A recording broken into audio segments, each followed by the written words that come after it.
Después de la información de las 3, las 2 en las Islas Canarias, volvemos. La segunda hora de esta primera edición del Espacio en Blanco se vuelve a poner en marcha. Muchos misterios nos quedan todavía para compartir aquí en Radio Nacional de España. A punto de terminar la vorágine de estas fiestas de Navidad. Aquí seguimos, hay muchos misterios que en este nuevo año 2011 vamos a encarar. Mañana, por ejemplo, os ofreceremos, rescatado de nuestro archivo, la escritura Atlante, un viaje por todo el planeta, dando claves, montones de claves de esas civilizaciones que existieron. No os lo perdáis. Mientras vamos preparando esas nuevas ediciones del programa para este año, hay un montón de lugares donde vamos a viajar, a volver a presentaros el misterio en primera persona. Igual que hicimos en Egipto, el Espacio en Blanco volverá a hacer historia. No os lo perdáis. Y para continuar el viaje en esta segunda hora, antes de irnos a Canarias a hablaros de vírgenes y de templarios, rescatamos un tema que nos habéis pedido, la criptozoología, extraños animales, con ellos dejamos. Bueno, pues esta es esa introducción, Miguel. ¿Cómo podríamos definir la criptozoología? Bueno, la criptozoología es la ciencia que estudia los animales ocultos. De ahí es un poco el origen etimológico de la palabra. Es decir, ocultos es aquellos animales de los que hay indicios de su existencia, bien sea por huellas, por avistamientos, gente que lo ha visto, por alguna excrementos también, etcétera. Hay muchos indicios diversos. Hay indicios, pero no hay esa prueba definitiva, que sería tener un ejemplar, un vivo o muerto, un cuerpo del delito, digamos, que permitiese describir científicamente el animal, y entonces ese animal pasaría a engrosar los libros de zoología, los libros de historia natural. Pero mientras no se tiene esa prueba definitiva, con toda la lógica del mundo, la zoología no puede admitirlos. Pero sin embargo, hay zoólogos, hay biólogos, hay paleontólogos que consideran que, aunque la ciencia no los admita porque todavía no es la prueba definitiva, sí que hay indicios para investigar. Es decir, hay suficiente materia para investigar y para ver qué hay detrás de historias, de pruebas, de indicios que nos podían indicar la existencia de animales desconocidos. Generalmente la criptozoología hace referencia a grandes animales desconocidos, es decir, animales grandes, de gran tamaño, como una persona, incluso mayores, ¿no? No los pequeños, que realmente cada año se descubren muchos, muchos relativamente hablando, ¿no? Cada año hay varios mamíferos nuevos que se descubren, algunas aves también nuevas incluso, reptiles, anfibios, peces nuevos, muchos cada año, y de insectos y otros invertebrados no digamos, son cientos prácticamente los que se descubren cada año.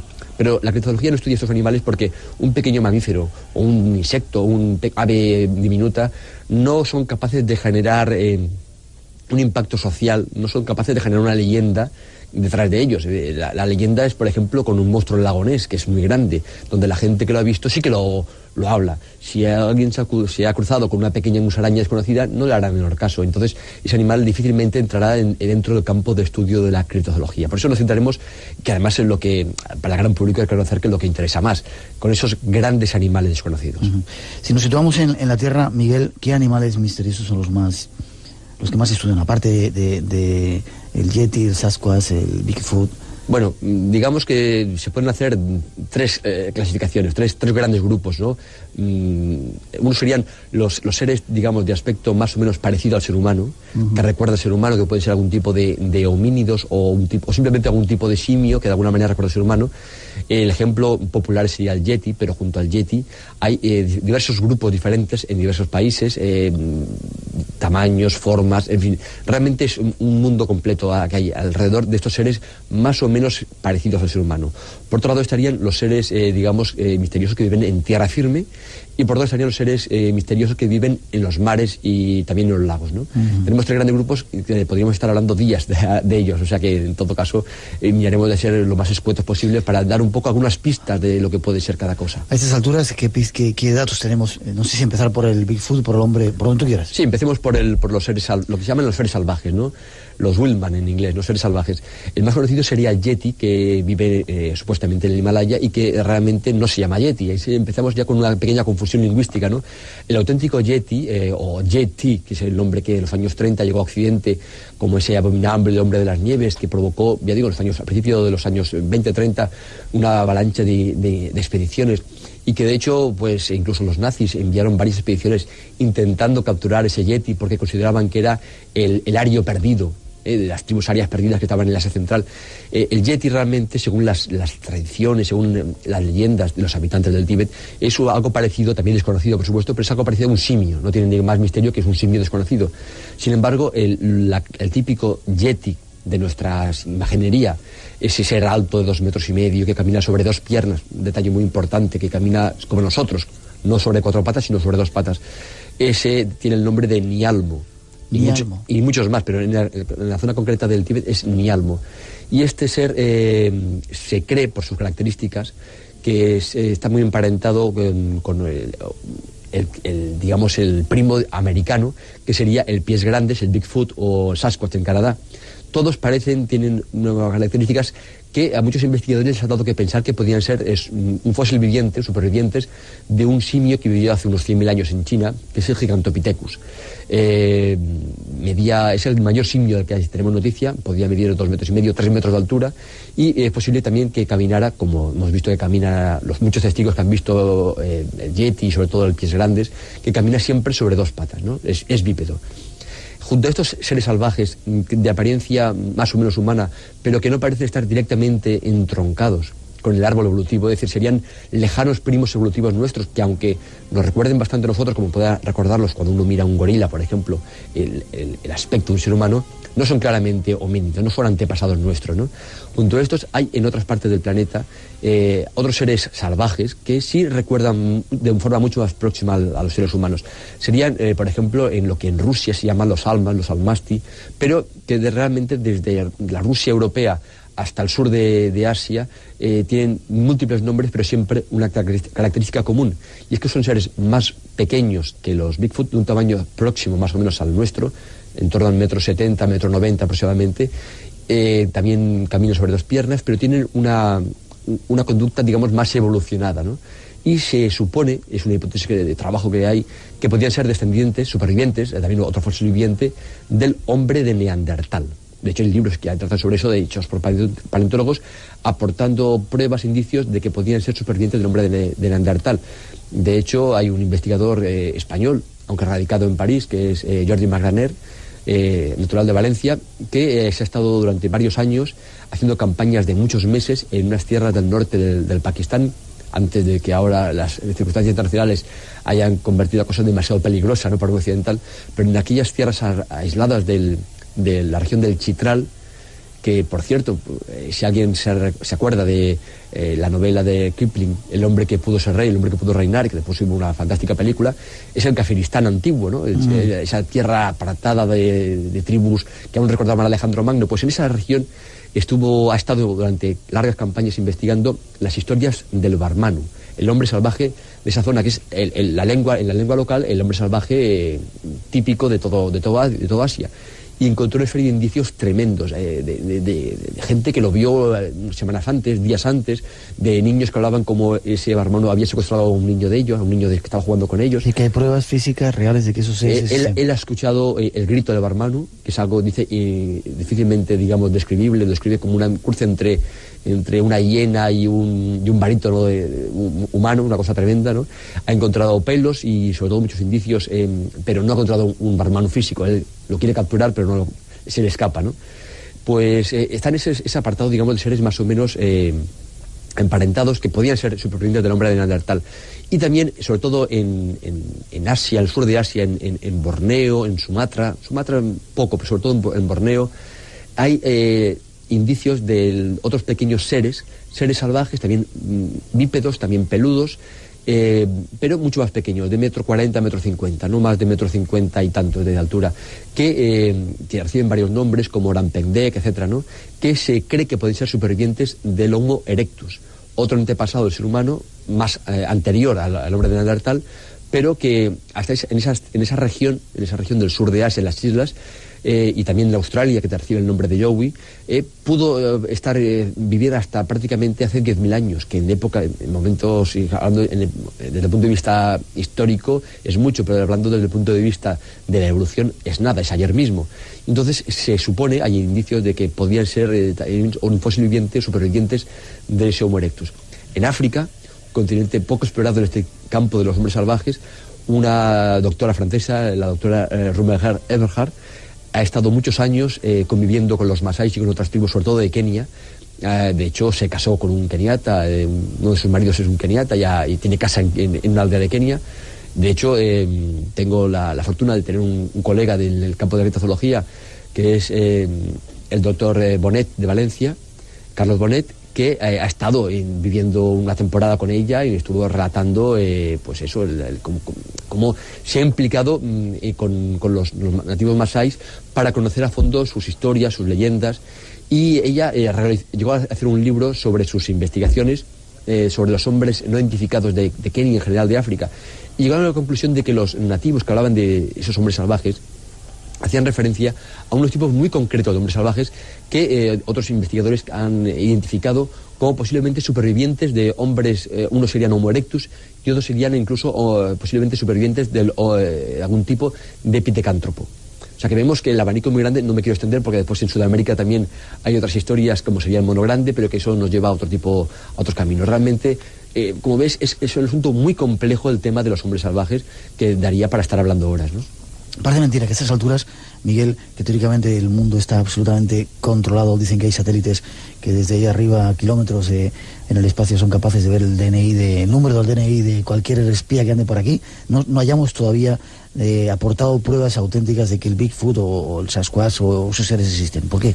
Bueno, la razón es muy sencilla. Por un lado, nadie dedica esos medios tan valiosos a buscar Bigfoot. Se dedican a, lo que dices tú, a buscar espías o a buscar cosas que tengan un interés estratégico. No se dedican los satélites a buscar misteriosos Bigfoots o Sasquatch. Eso por un lado. Por otro lado, muchos de esos animales, en el caso de estos, viven de los Bigfoot o de los que hemos comentado, viven en zonas muy selváticas, cerradas, que difícilmente de ellos pueden, digamos, acceder una observación desde fuera, digamos, desde el cielo, ¿no? Están realmente cubiertos por un manto verde en las selvas o en las zonas boscosas, por ejemplo, de América. Yo hace unos meses tuve la oportunidad de hablar con uno de los investigadores más importantes del tema del hombre salvaje de Estados Unidos, que es el Bigfoot. Es el caso del doctor Richard Greenwald. Y él lleva varios años haciendo campañas de investigación en una zona muy concreta del norte de California, donde ha conseguido indicios muy serios de la presencia del hombre salvaje americano, de ese Bigfoot. Él ha escuchado varias veces los gritos de Bigfoot, como resonaban en las paredes de los acantilados, ha sufrido el robo de sus pertenencias, de su campamento, presuntamente realizado por un Bigfoot, porque está claro que iba caminando sobre dos patas, que abrió, no como los osos que arrastran con todo, es experto también en osos, sino que abrió las bolsas y se llevó únicamente las bolsas de desayuno, esto de los galletas, cornflakes, sí. Únicamente 100 y pico de bolsas que se llevó sin destrozar nada de lo demás, lo cual es contrario al comportamiento de un oso. Realmente era algo extraño que pasó entre el campamento dando zancadas y se fue corriendo en medio de la noche sin que pudieran capturarlo. Es un ejemplo, ¿no? Y él, cuando yo le preguntaba, ¿pero cómo es posible que en Estados Unidos, le preguntaba yo, a una hora realmente de carretera de San Francisco, puede haber un animal más grande que un ser humano bípedo viviendo? Y dice, bueno, es que hay que estar allá para verlo. En el parque donde yo he estado investigando, es un parque que son cientos de kilómetros cuadrados donde no hay nadie, donde no hay ni carreteras, donde yo tengo que dejar el coche y estar caminando varios días hasta la zona donde ponemos el campamento. Es que hay que estar allí para darse cuenta de lo difícil que es realmente acceder a estos lugares. Ya. Es curioso también, Miguel, porque muchas de las tribus o la gente indígenas que viven en esas zonas, para ellos estos seres son gente sagrada. Para los lamas, por ejemplo, tibetanos, incluso decían que tenían algún esqueleto o alguna momia de estos seres, eran entes especiales. Para los indios de las praderas también son gente muy especial, ¿no? Sí, realmente eso es una parte, ¿no? Que muchos pueblos los consideran como seres mágicos. Otros pueblos, el caso del Pakistán, que decíamos antes, la región del Chitral, no es que los tengan como mágicos, pero no prefieren no acercarse demasiado porque ha habido encontronazos violentos con ellos. Que no es que sean de carácter violento de por sí, pero evidentemente en un momento determinado pues pueden agredir, han llegado hasta matar a personas, en el caso de Pakistán. Es decir, que siempre mantienen una prudente distancia, ¿no? Y prefieren no cruzarse en su camino. Llega una pregunta aquí en Barcelona. Dice que son las serpientes voladoras que contaron los ufólogos. Volaban a veces 1000 kilómetros a la hora. Nos pregunta Ricardo Vázquez de Barcelona. ¿Sabes algo de ello? Bueno, serpientes voladoras a 1000 kilómetros que vuelan. Dice. Bueno, serpientes voladoras. Esto yo creo que entiendo que la pregunta que también se escapa bastante de la criptozoología. Estamos un poco tal vez en el campo de lo que sería parazoología, que encuadraría pues el chupacabras, el mothman, y seguramente esto que serían lo que se pueden llamar los rots, las varillas. Es un tema que es relativamente reciente, han aparecido hace unos pocos años, se empezó a popularizar. De hecho, un investigador o un divulgador norteamericano que se apellida Escamilla, muy hispano, fue, yo creo que uno de los primeros que empezó, puso una página web con fotografías, y realmente son como especie de varillas voladoras, muchas veces se ven hasta las alas, como si fueran de insecto, que aparecen en fotografías, que aparecen, generalmente muy poca gente los puede ver con sus ojos, aparecen en las fotografías, es posiblemente porque los ojos no tienen sensibilidad suficiente para poder percibirlo, ¿no? Y realmente es un misterio, no se sabe lo que es, pero algunos de ellos han visto como volaban a velocidades increíbles, muy por encima de lo que un animal normal, dentro de la zoología normal, podría realizar. Yo creo que se refieren bastante a esto, este oyente. Y el Mothman que has nombrado y que auguramos que va a haber una invasión de Mothman dentro de poco en el país, el hombre polilla, ¿qué es? Bueno, yo creo que es el chupacabras americano, por decirlo de alguna manera, pero limitado a unos años muy concretos, aunque después ha habido otras apariciones extrañas en otros momentos, pero la plaga que de los años 67, si no recuerdo mal, vivió Virginia, creo recordar, ¿no? El estado de Virginia y además pueblos muy concretos, fue tremenda. Bueno, realmente la película, por lo que yo sé, ¿no? Reconstruye un poco la investigación que realizó John Keel en esa zona y, bueno, no se sabe lo que es, evidentemente, estamos como el chupacabras. Lo que sí está claro es que mucha gente, y no se lo inventó, muchísima gente, cientos de personas, vieron algo extrañísimo que volaba con una apariencia más o menos humana, que volaba y que tenía aproximaciones muy, muy próximas a ellos, ¿no? Que no es el único caso, ni mucho menos, donde seres de una apariencia más o menos humana han aparecido volando. Hay casos desde Vietnam con una especie de mujer con alas de murciélago que vieron soldados norteamericanos, a diversas oleadas que ha habido en el caso de Inglaterra de seres más o menos exóticos, también con alas. Y si dejamos ya la parte de seres más o menos humanos con alas, si hablamos ya de seres voladores extraños, tenemos muchos, y en el caso de Barcelona, donde estamos aquí hablando ahora, tenemos el célebre ave voladora misteriosa de Barcelona, que durante el verano de 1990 pues fue la comidilla de la ciudad. ¿Qué era? ¿Cómo era? Bueno, pues según dice la gente que dice que la vio, era muy grande, eso es el fundamental, que era negra. Claro que se veía generalmente de noche, con lo cual tampoco se puede uno estar no está muy seguro, ¿no?, del color, pero que era muy grande, que era una cosa, según testimonios, algunos hablaban de envergadura de alar de 6 metros, 8, 10, y hay gente que también ponía más metros, ¿no? Gente que dice que oyó sus graznidos por la noche y el aleteo entre los edificios de la ciudad. Se convirtió en una especie de leyenda urbana que durante varios meses pues realmente estuvo alimentando las comidillas y las cartas al director de varios diarios, ¿no? Yo pude hablar con algunos de los testigos y ellos dicen que sí, realmente que lo vieron, que están convencidos de que vieron algo realmente extraño que no se encuadra con nada conocido, ¿no? Entonces, bueno, queda el misterio, tal como vino se fue, ¿no? Hubo gente que dijo que eso también se había visto en el sur de Francia o en el norte de Italia, pero no se pudo llegar a saber realmente lo que era. Posiblemente alguna de la gente que dijo que lo vio fantaseó un poco, porque eso siempre pasa cuando hay un fenómeno así. Pero yo he tenido la oportunidad de hablar con alguna persona, personas ya, digamos, respetables, entre comillas, que nunca han querido que su nombre sea conocido, que ellos que ellos vieron un ave gigantesca volando en la ciudad de Barcelona en esa época de la primavera del año 90. Otra pregunta, nos llega, me dices que hablemos de los saurios, pero preguntan un oyente si hay huellas de los yetis en Siberia. Han quedado huellas en algunos lugares, ¿no?, de ese extraño animal. Bueno, sí, en Siberia, en Rusia, en multitud de sitios han encontrado huellas de hombres salvajes, sean yetis, sean almas, etcétera. De hecho, hay multitud de moldes extraídos de las huellas de esos seres tanto en Rusia como en Estados Unidos, como también en el Tíbet, etcétera, ¿no? Hay multitud, de hecho, hasta había una empresa, no todavía no sé si funciona, que hasta vendía los moldes que había extraído, pues moldes auténticos o supuestamente auténticos, tan auténticos que hasta se podían encontrar unas crestas dermales que sería el equivalente a las huellas dactilares. Es decir, que para ser una falsificación era realmente algo difícilmente, realizable, ¿no? Pero bueno, ahí están, muchísimos hay. Saurios, decías. Bueno, es que claro, no querría yo irme sin hablar un poco de los dinosaurios. Parque Jurásico fue una serie de películas muy interesantes, pero en el centro de África hay indicios de la existencia de dinosaurios, que eso ¿sí? hay mucha gente que tal vez no lo conoce, ¿no? Sería sobre todo en la zona del lago Likuala, en la República del Congo, el Congo francés, antiguo Congo francés, donde diversas expediciones, pero también los nativos, hablan de la existencia de lo que los nativos hablan, el Mokele-Mbembe. El Mokele-Mbembe sería un pequeño dinosaurio tipo saurópodo, es decir, no depredador, sino con el cuello largo y la cola, que come plantas del tamaño de un elefante. No es gigantesco, pero sí que es un dinosaurio de tamaño más bien pequeñito, pero que podría todavía estar viviendo en esa zona. Y junto a ese dinosaurio, solo para enumerar algunos otros animales extraños que podía haber. Por ejemplo, si uno ve una película de hombres primitivos, salían esos grandes felinos con dientes de sable. Pues felinos con dientes de sable hay numerosos indicios en el centro de África, ¿sí?, y en la selva de Sudamérica. El milodón sería, por ejemplo, ¿no? Si hablamos también de extraños animales en Sudamérica, habría lo que se llama el mapinguari, que no es un hombre salvaje, bien, aunque algunos creen que puede ser un hombre salvaje, no, sino seguramente es una especie de perezoso gigante como los que, tipo milodón, como los que hasta hace unos miles de años vivían en Sudamérica.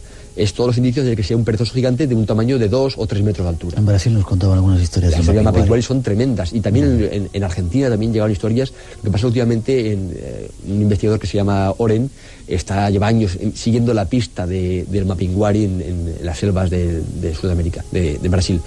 En fin, que podíamos realmente ver multitud de seres en tierra firme todavía por conocer. Pero claro, si nos vamos al mar, realmente, bueno, es empezar. Vamos al mar. Y estar, bueno. Fran de Badalona nos pregunta de los calamares gigantes. Quiere saber si hay últimas grabaciones con radar o con imágenes, o hay más datos de que existan, aunque se han sacado varios últimamente, ¿no?, aquí en España. Claro, aquí hay que aclarar un pequeño malentendido que mucha gente tiene.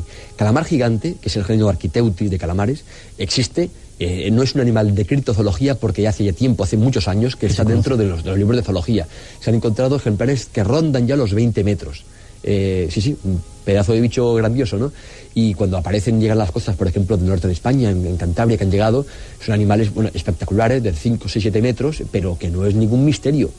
Y que sería interesante poderlos fotografiar y capturar, o al menos observar en vivo, que todavía no se ha conseguido y se está intentando hacer, pero que no son animales dentro de la criptozoología. Otra cosa es que haya calamares de un tipo desconocido que podían tener 50 metros de largo. Eso ya es otra historia, que aquí sí que entra en la criptozoología.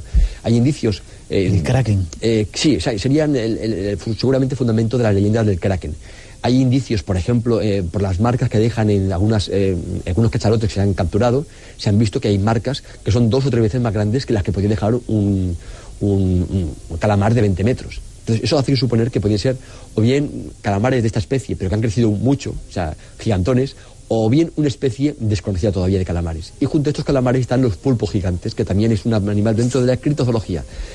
Pulpos de 20 metros, que un pulpo de 20 metros es mucho, porque un calamar de 20 metros hay que tener en cuenta que es un animal, hay que tener un poco la morfología que tiene el calamar, que es un animal alargado, con grandes tentáculos.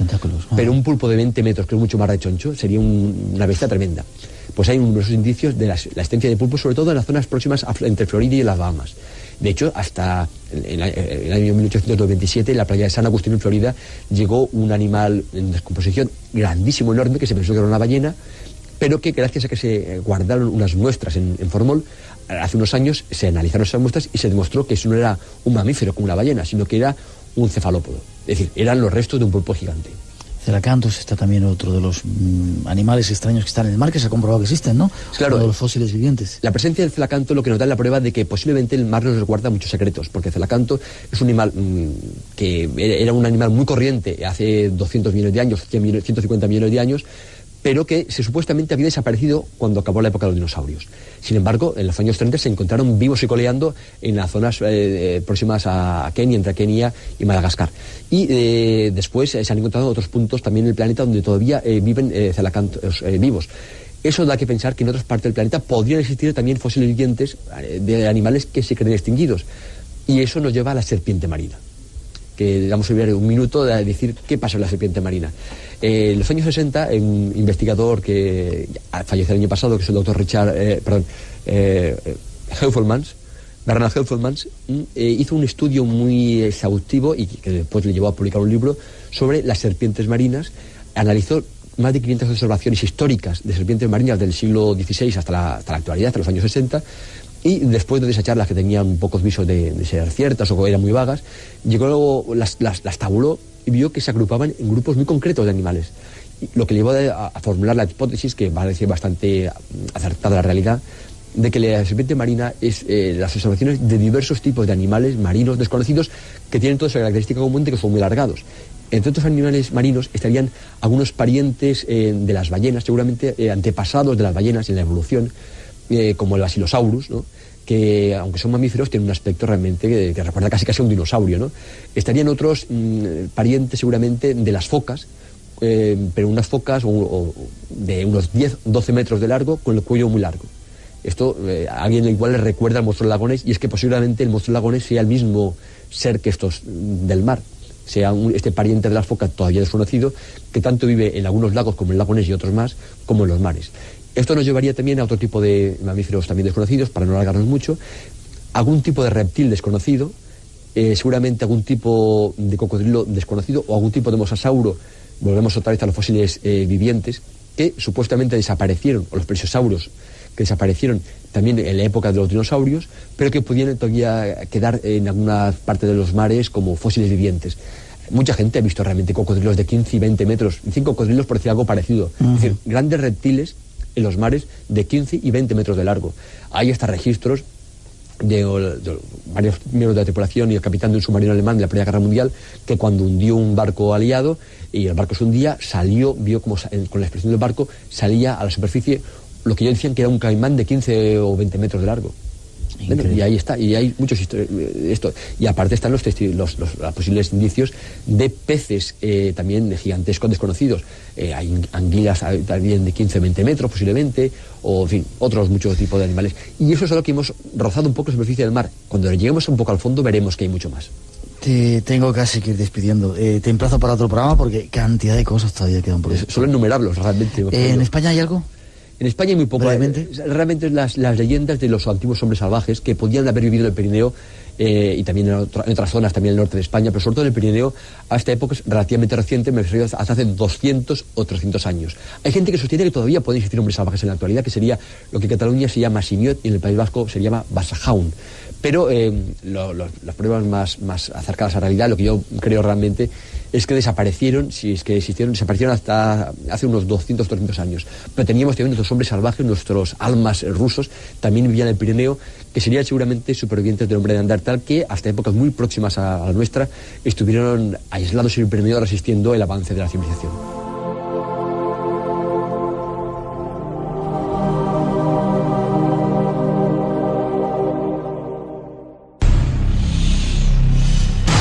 Espacio en Blanco.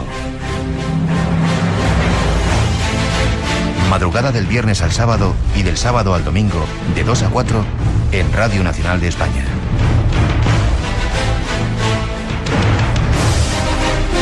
Buscamos respuestas a todas tus preguntas.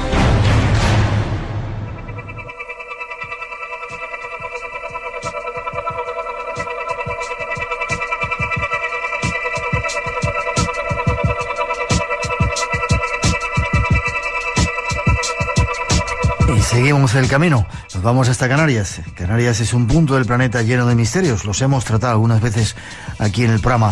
Llega nuestro segundo invitado, ha realizado un intenso estudio acerca de las vírgenes y de los templarios tras esa introducción. Nuestros pasos nos encaminan ahora hacia las Islas Canarias.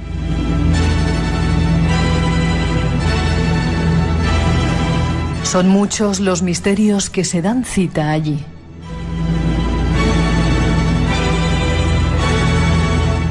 La fuerza telúrica de las islas ha hecho que se llenen de lugares de poder y de fenómenos de difícil explicación. En los próximos minutos os hablaremos de ellos.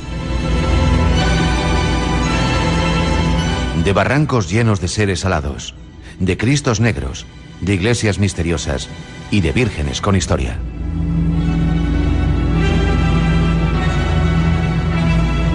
Y tras todos ellos, la presencia de los templarios.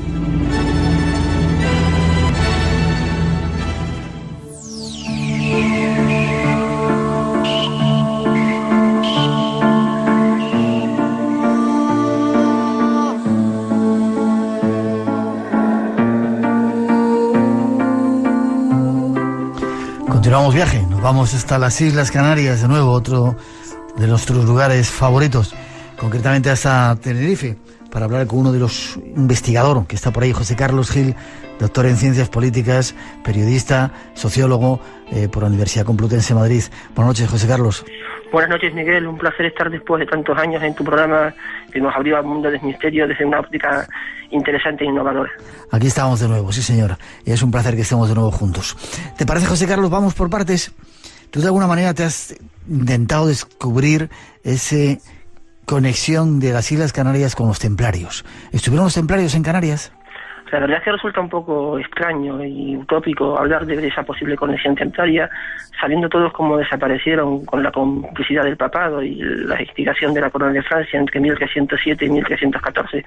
Pero si tenemos en cuenta que las primeras expediciones de conquista a las islas empezaron en 1291 y que Portugal se involucró claramente desde el siglo XIV, y ahí sí que los templarios continuaron de forma encubierta, hablar de neotemplarios no es del todo descabellado. Ya. ¿Qué pruebas podrías aportar de que estuvieron ahí los neotemplarios o los templarios? Básicamente la influencia portuguesa en la conquista de las islas entre los siglos XIV a los siglos XVI. En Portugal fue el único reino cristiano en el cual los templarios mantuvieron prácticamente su existencia debido al interés de la corona por el expansionismo en las costas africanas, y lo único que hicieron fue cambiar el nombre a un nombre muy similar. Si tenemos en cuenta que la Orden del Temple también se conocía como Orden de los Pobres Caballeros de Cristo, en Portugal se les transformó en Orden de los Caballeros de Cristo, y esta orden desde 1319 estaría presente en las islas, pensemos en Madeira, en Azores, en las colonias africanas portuguesas por toda la costa, en su viaje hacia las colonias de Asia. El interés era más que evidente. Es pues cuando todo apunta a que algo tiene que ser, normalmente en este caso Canarias no podía estar fuera de ese interés, y de hecho Gran Canaria, Lanzarote y La Gomera estuvieron en parte militarmente ocupadas por los portugueses entre los siglos XIV y XVI durante unos cuantos años. Qué curioso. ¿Y por qué podían venir aquí? Quizá como punto de partida o un punto de descanso hacia su viaje a América, como algunos dicen, o a esos otros territorios africanos, como tú decías, o asiáticos. Por supuesto, el tema de América es un referente que ahí está y que siempre hay que tener en cuenta en ese tema de expansionismo neotemplario, e incluso templario, con la famosa misteriosa desaparición de la flota en La Rochelle en 1307. Pero también hay más. Tenemos aquí un tema que es que el tema de la inculturación y la cristianización. Aquí había en las islas un pueblo de origen, un pueblo precristiano, el pueblo guanche, que cada isla tenía su denominación diferente porque eran pueblos que venían en oleadas sucesivas. Y esta expedición portuguesa que llega a Canarias por primera vez en 1341, apenas unos lustros después de la desaparición formal del Temple, ya como neotemplario, no solo se lleva a Lisboa unos ídolos paganos aborígenes, que esto está constatado en las fuentes documentales, sino ¿por qué no pudo dejar en las islas una virgen, una imagen que sería la Virgen de la Candelaria?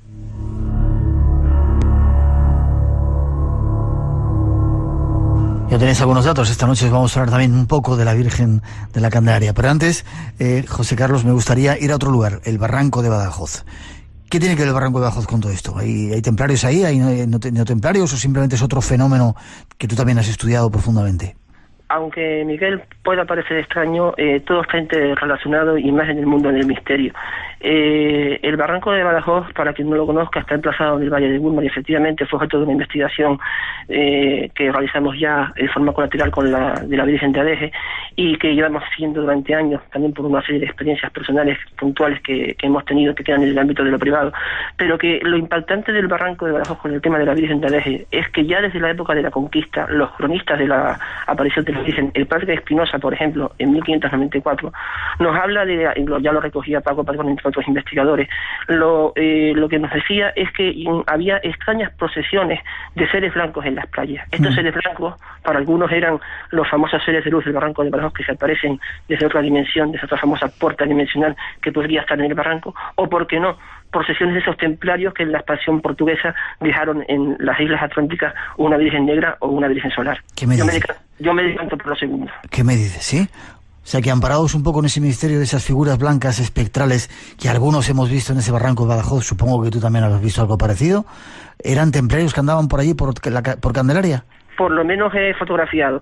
Sí, efectivamente, de hecho, ya te comenté antes, Miguel, que en la expedición de 1341, al igual que se llevaron ídolos paganos precristianos de los pueblos guanches que habían en la expedición que realizaron en esa fecha con ambición militar de conquista, es perfectamente posible, como una señal de pre-evangelización, y era algo que se hacía y que se comprobó que se hizo después en todo lo que fue la expansión de América de Castilla, y por Castilla sobre todo, pero también Portugal, dejaron imágenes de referencia, y entre ellas sobre todo vírgenes, como forma de inculturar la nueva fe. Yo creo que sí. Ya. Luego hablaremos también de Cristos Negros. Seguimos en el Barranco Badajoz. Dice que no quieres contar, que queda en el ámbito de lo personal, pero es un lugar tremendamente misterioso donde desde siempre han ocurrido cosas. Yo recuerdo las veces que hemos estado, caída de piedras. De repente estás en mitad de ese círculo y como si alguien hubiera por arriba que te estuviera tirando piedras, aparición de formas extrañas. ¿Sigue todavía ese fenómeno ahí? Sí, por ejemplo, teleplastias, lo que es aparición de extrañas, entre comillas, formaciones en las piedras, en las rocas de un barranco que tú conoces también, y que efectivamente es un paisaje, simplemente por el hecho de ver su paisaje, su flora y su fauna es una maravilla, a tan solo unos 20 kilómetros de Santa Cruz de Tenerife, de la capital. Pero también, por ejemplo, comentándote un poco en detalle con el tema de la experiencia que tuvo lugar en 1996, todavía me acuerdo del tema de lo que simbolizó, de lo que impactó. 1996 ¿te ocurrió? En 1996, en concreto fue el día 1 de septiembre de 1996. Tengo hasta el día grabado, por lo que impactó emocionalmente y psicológicamente, y emotivamente sobre todo. Estábamos ya terminando la primera visita al barranco y justo ya en lo que se conoce como el cauce bajo del barranco, a la altura de lo que se conoce como la pirámide de la fuga de los 4 reales, de repente yo sabía que estaba, pero no sabía el lugar, y pegué un grito al que nos llevaba diciendo: paremos un momento, que quiero fotografiarla, o que quiero sacar una foto del lugar, o estar un momento contemplando el paisaje. No vimos nada físicamente, sacamos la fotografía, llegamos a Santa Cruz, revelamos la fotografía, y en la fotografía salió algo que físicamente no estaba en la realidad que vimos. Era como una especie de, entre comillas, procesión, no sé cómo describirlo, está publicado en la obra anterior que he sacado sobre la investigación que tú comentas, y no sé cómo describirlo, como una especie de santa compañía, de formación energética verdosa, una luminiscencia tenue entre blanco y verde, que parece que sale del barranco, que se dirige hacia la pirámide y que vuelve otra vez hacia el cauce de la fuga de los 4 reales, no el cauce principal del barranco, que fue provocado por las ganas de los que estábamos en esa primera excursión de ver algo. Está realmente ahí, es un tema de fallo fotográfico, no lo sé, pero desde luego a mí me impactó, y esa fotografía queda en el recuerdo personal, por supuesto. Espacio en blanco. Una puerta abierta hacia lo desconocido. Entra con nosotros. Todas las madrugadas, de sábados y domingos, en Radio Nacional.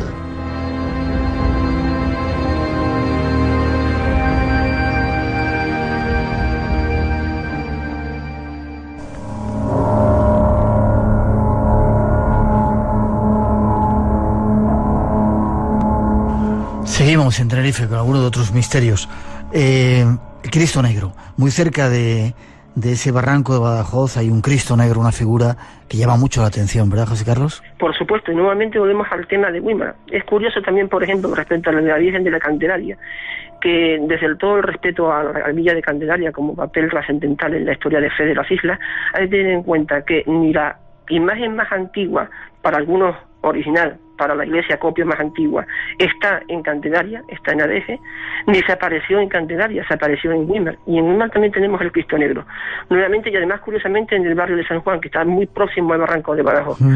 Aquí entraríamos en un doble vínculo, que es el tema de que se llame San Juan, que lo vincularía al culto solar, y el que sea negro, que lo vincularía al origen de la vida de las primeras civilizaciones de la época paleolítica, incluso de la humanidad, en la cual vinculaban lo negro a la tierra, a la vida que se nacía en el seno de la mujer, a ese origen de la vida que era para ellos lo más concreto y que era lo que adoraban en un primer plano, materializando esa fe que se iniciaba como un simbolismo por entonces incipiente y germen de las religiones. Este Cristo además tiene un dato curioso. Paco Pardón descubrió, Paco Millano Betancourt, la memoria, todos los investigadores ya fallecidos, descubrió que en la parte de detrás del Cristo aparecen grabadas cuatro cifras, 1, 3. Anduvimos nosotros detrás de esa investigación también con ellos, con Paco Millano, sí. 1, 3, 1, 4, y ese 1, 3, 1, 4, ¿por qué no pensar que pudo ser la fecha de una expedición portuguesa que dejara ese Cristo en Güímar? De hecho, los guimareros entienden que tiene origen portugués. 1314. Ya, llevado por los portugueses. Llevadas por los portugueses. Incluso Alfonso IV, cuando reclama ante el papado la legitimidad de Canarias, alude a que su reinado, que empezó en 1325, está legitimado porque hubo expediciones anteriores a las islas que fueron las primeras que las descubrieron antes que Castilla. ¿Y por qué no en una de esas llegó el Cristo Negro?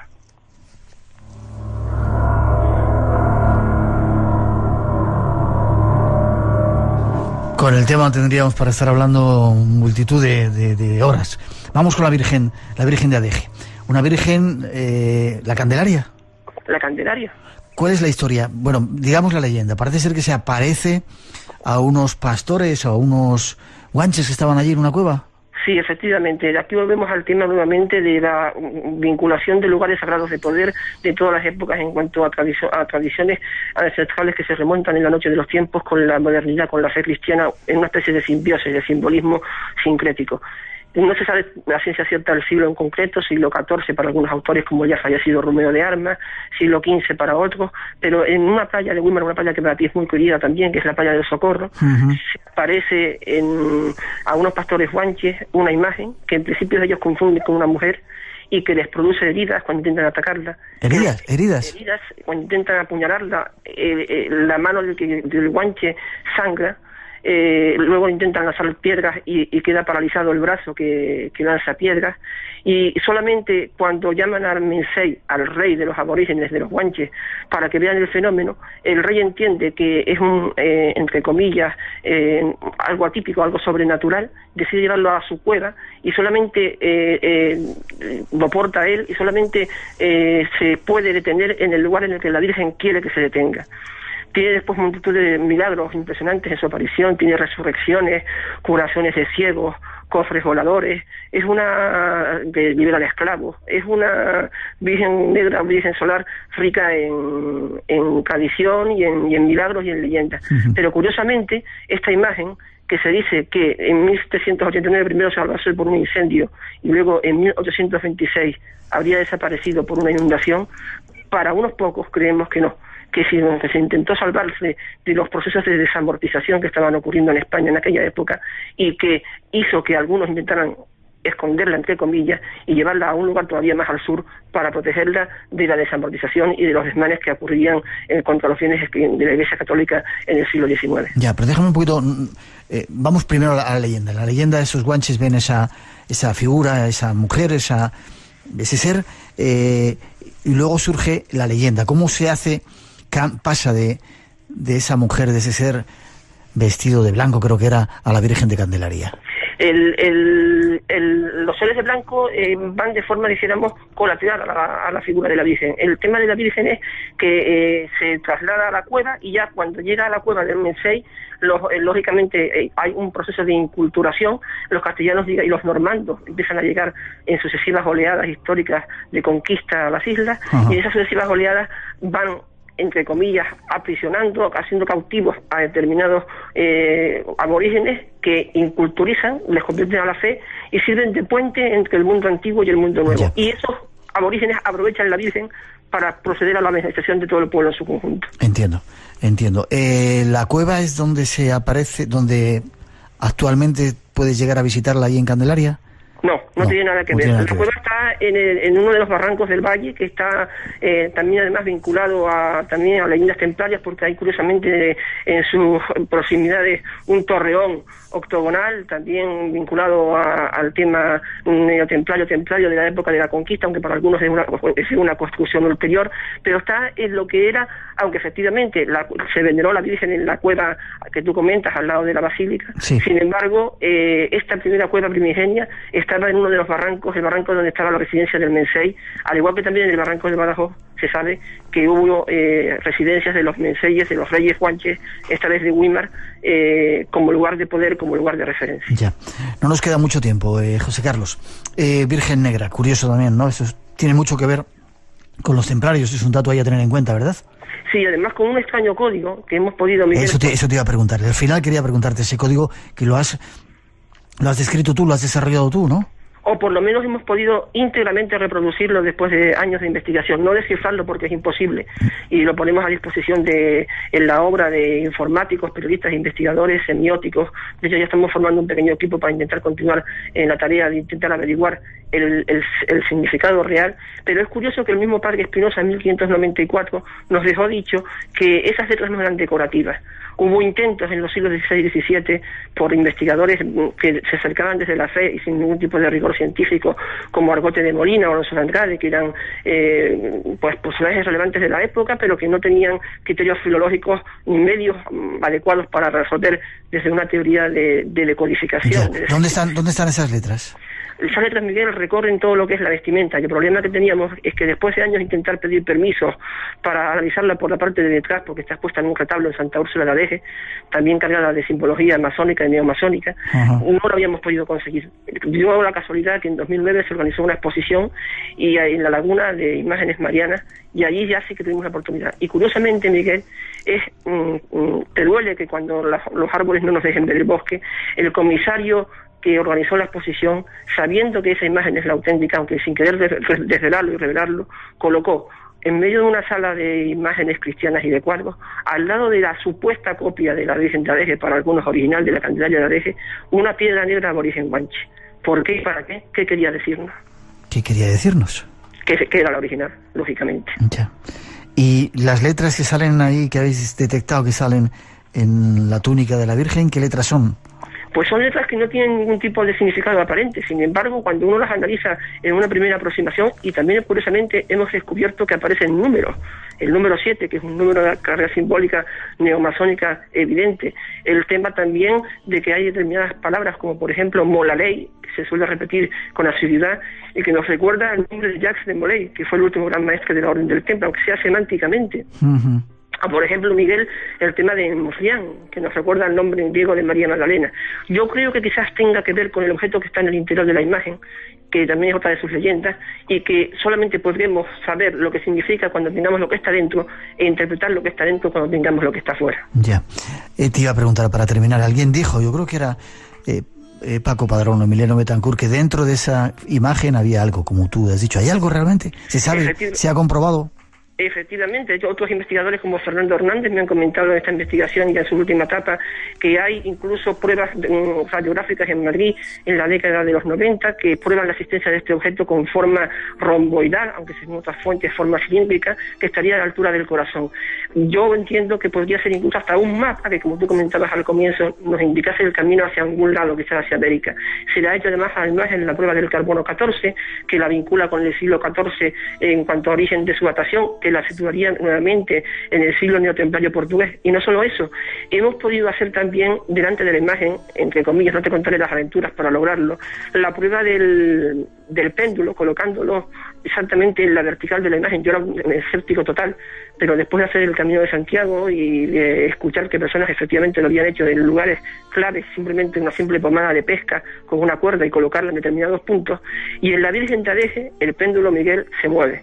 No sé por qué se moverá, si es que ese objeto en su interior activa el péndulo, si es por corrientes de agua subterránea, pero desde luego pusieron ese lugar, esa Virgen en Santa Úrsula en Adeje, cargada de simbología neotemplaria que tiene al Baphomet en su espadaña en vez de una cruz cristiana, ver en una imagen que también, igualmente, al igual que el lugar, está vinculada a los pontes, a la masonería y quizá a los neotemplarios.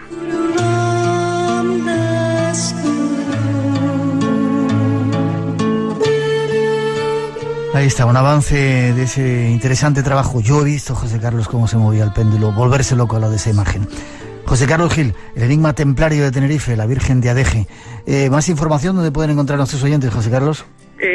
Básicamente se puede conseguir contactando con, si no es indiscreción decir el nombre de la editorial, sí, con Cultivalibros, que es una editorial de Madrid que se ha volcado y que hay que agradecerlo porque aquí en Canarias sufrimos un poco la endogamia cultural a la hora de publicar y de lanzar proyectos. Cultivalibros en la web se puede conseguir información sin ningún problema en www.cultivalibros.com. Cultivalibros.com. ¿Y alguna página tuya? No, de momento estamos en un plano analógico digital. Bien. José Carlos Gil, gracias por haber estado con nosotros, por contarnos todos estos misterios. Espero verte en Canarias para seguir todavía con todo ello, ¿vale? Me queda por hacer la experiencia nocturna del Barranco de Badajoz, o sea que si alguna vez la repites, espero contar contigo para ello. Me encantará, sí, ya te contaré también las cosas que hemos vivido allí en el Barranco de Badajoz, de poner los pelos de punta. Déjame que quería haberlo dicho antes. Atentos, cuidado con ese lugar, hemos hablado muchas veces de él, puede llegar a ser peligroso porque allí realmente pasan cosas. Para mí, de los sitios más misteriosos de este planeta, y mira que conozco unos cuantos, es ese lugar. José Carlos, fuerte abrazo, te veo prontito, a ver si juntos en el Barranco de Badajoz. Igualmente, Miguel, por lo menos en Tenerife. Hasta pronto. Después de la información regresamos, es de nuevo el misterio, el protagonista de nuestro tiempo. Segunda hora del Espacio en Blanco, aquí en Radio Nacional.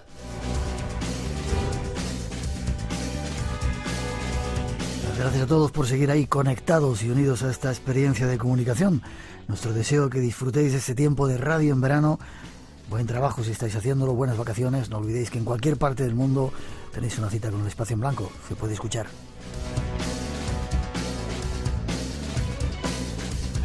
Y para seguirnos vamos hasta el sur. Os invitamos a conocer un ayuntamiento lleno de sorpresas, ya veréis. En él ocurren sucesos extraños. Nuestro siguiente invitado nos lo va a contar detrás de esa introducción que ofrecen nuestros compañeros.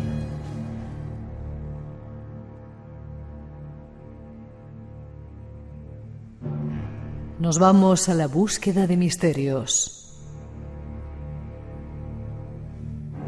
En este caso, hasta un edificio público. Se trata del Ayuntamiento de Coria.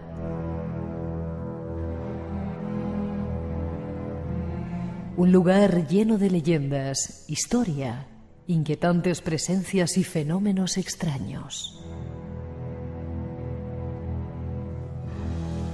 Nuestro próximo invitado nos conduce hasta allí y nos cuenta parte de sus enigmas.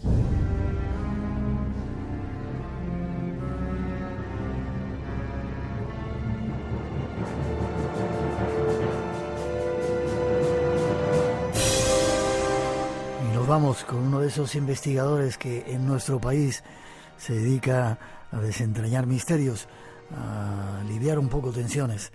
Se trata de Manuel Blasco Muñoz, en Sevilla. Buenas noches, Manuel. Buenas noches, Miguel. Un placer que estés aquí con nosotros. Igualmente. Desde que nos escribiste contando esa experiencia, wow, vaya, ¿no? ¿Lo pasasteis bien? ¿Disfrutasteis? Sí, bueno, nosotros sí lo pasamos bien. Ya eso depende el que lo viva, ¿no? Pues tener una percepción u otra, pero en definitiva el que va buscando, ¿no?, este tipo de fenómenos, siempre es grato, ¿no?, encontrarse con testigos y con historias como esta. Ya, y menos mal que hay gente cada vez más especializada o especialista que trata de dar luz a toda esta serie de fenómenos. Es decir, que te han nombrado delegado provincial de Sevilla de la Sociedad Española de Parapsicología. ¿Llevas muchos años metido en esto, Manuel?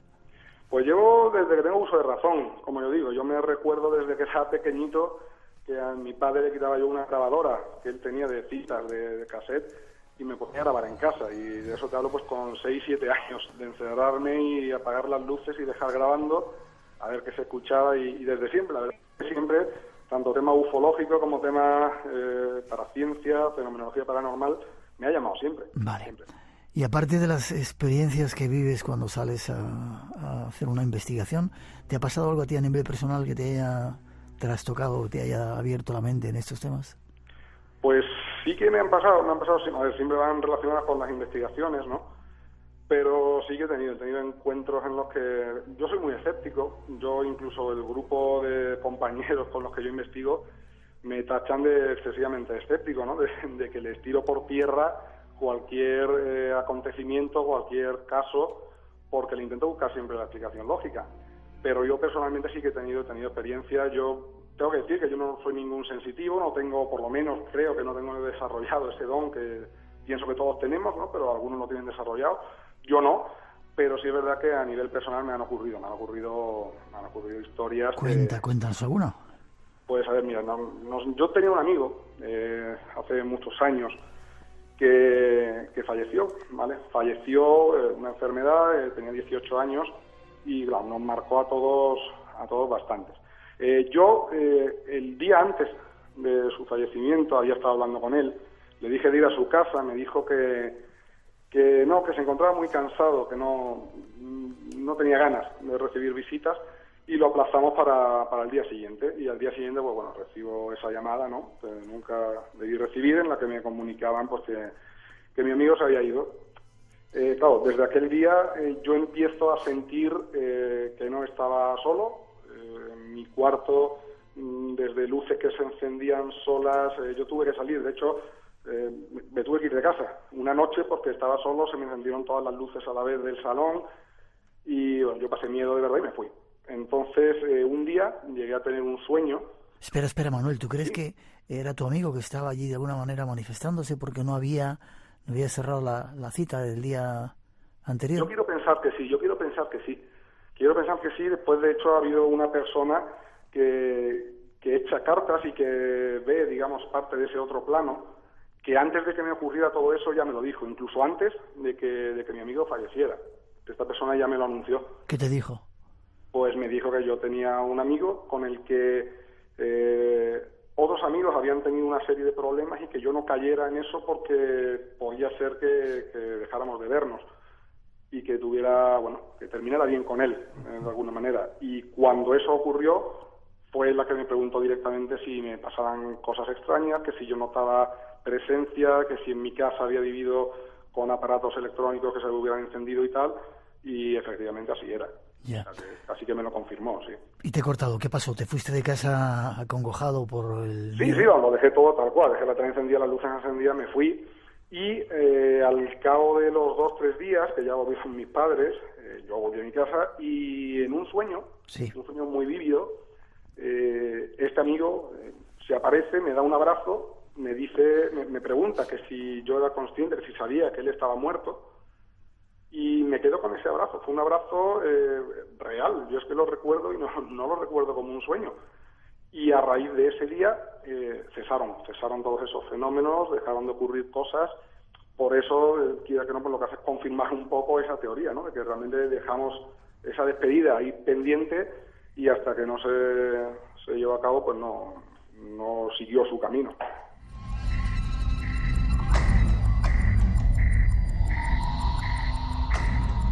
Este es nuestro invitado, Manuel Blasco Muñoz, que ha venido para contarnos una historia que ocurría o que ocurría en Coria del Río. ¿Cómo es el asunto? ¿Os llama gente del propio ayuntamiento? Cuéntanos, ¿cómo los preliminares? Sí, a ver, es como todo un poco fruto de la causalidad. Iba a decir casualidad, pero no creo en la casualidad, con lo cual fruto de la causalidad. Un compañero de investigación, Michael Martínez, que él es natural de Coria del Río, es un pueblo aquí de Sevilla, fue al ayuntamiento para pedir permisos para otro edificio oficial de aquella localidad para llevar a cabo una investigación. En ese momento el propio alcalde le escucha y le pregunta que por qué quiere ir a ese sitio. Y dice, bueno, pues tengo entendido que se ocurre una serie de fenómenos. Y el propio alcalde le dice, bueno, pues no te tienes que ir tan lejos porque aquí en el ayuntamiento tenemos historias, tenemos testigos y algo está pasando en el propio ayuntamiento. Entonces, claro, automáticamente cambiamos el rumbo de lo que iba a ser aquella investigación y nos centramos en el ayuntamiento de Coria del Río. Vale. ¿Y vais allí, empezáis a encontrar testigos? ¿Vais con alguien? Creo que, no sé si Aldo Linares os acompaña. Sí, Aldo Linares, nos acompañó en una segunda investigación que hicimos. Sí. Vino Aldo Linares y vino también... ¿Paloma Navarrete? Paloma no, vino José Luis también, del grupo EPTA. El físico. Exacto. El especialista en física. Eso fueron en una Perdón, dime, Miguel. Especialista en física, sí, de los Efectivamente, aparatos. sí. Entonces eso fue una segunda investigación. La primera que hicimos nosotros, una primera toma de contacto. También contamos con un compañero que es experto en radiestesia, utiliza el péndulo, varillas, José Manuel Saldaña. Sí que tuvimos oportunidad de entrevistarnos incluso, que es lo que siempre intento buscar, ¿no? Testigos y personas que nos cuenten de primera mano lo que hayan vivido. Uh-huh. ¿Qué es lo que nos encontramos? Nos encontramos con, sobre todo, personal de limpieza, que se quedan hasta altas horas de la madrugada con el ayuntamiento vacío y que nos cuentan pues sus vivencias y todo lo que les ha ocurrido de forma individual y sin hablar entre ellas, porque decir que son dos personas de limpieza del ayuntamiento, pero en tiempos distintos, o sea, ahora mismo no están las dos personas allí. Una fue hace unos años y otra es actualmente. Esto es algo que no viene ocurriendo de unos meses para acá, sino que llevan pues en torno a 10 años con este tipo de fenómenos.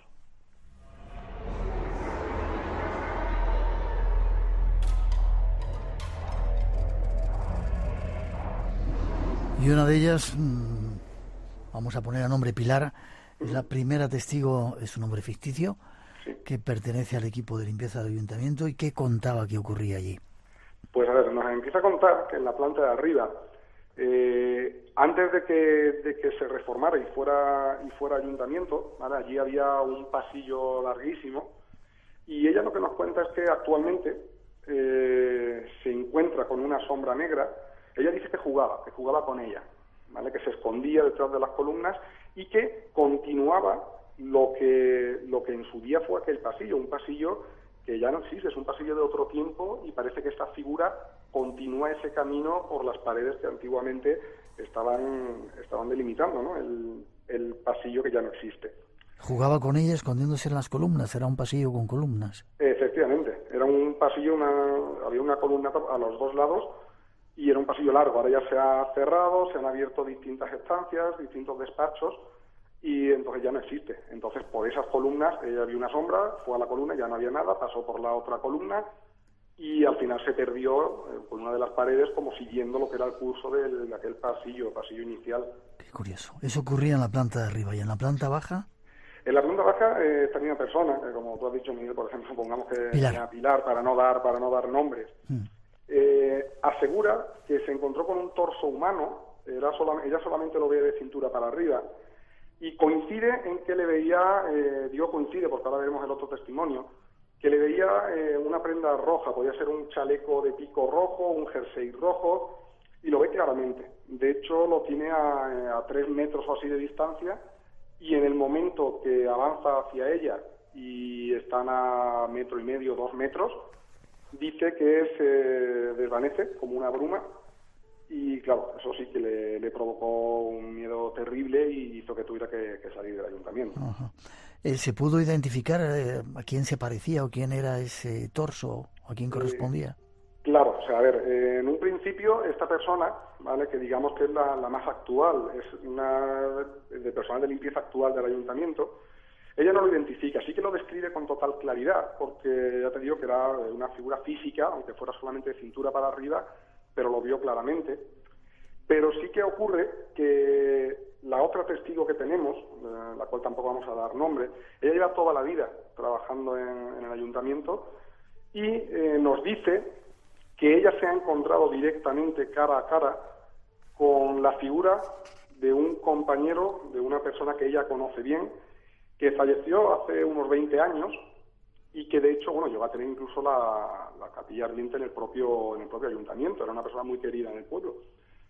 Ella sí lo reconoce, ella dice que es esta persona y lo curioso es que nos describe la misma forma de vestir. Habla de una prenda roja y que a ella se le ha parecido igual que a la otra limpiadora, que entre ellas no habían cruzado este tipo de testimonio, pues porque parece que como que quedas estigmatizado, ¿no? Una vez que hablas de estas cosas como que te tachan de loco, entonces tampoco es algo de lo que hubieran hablado entre ellas.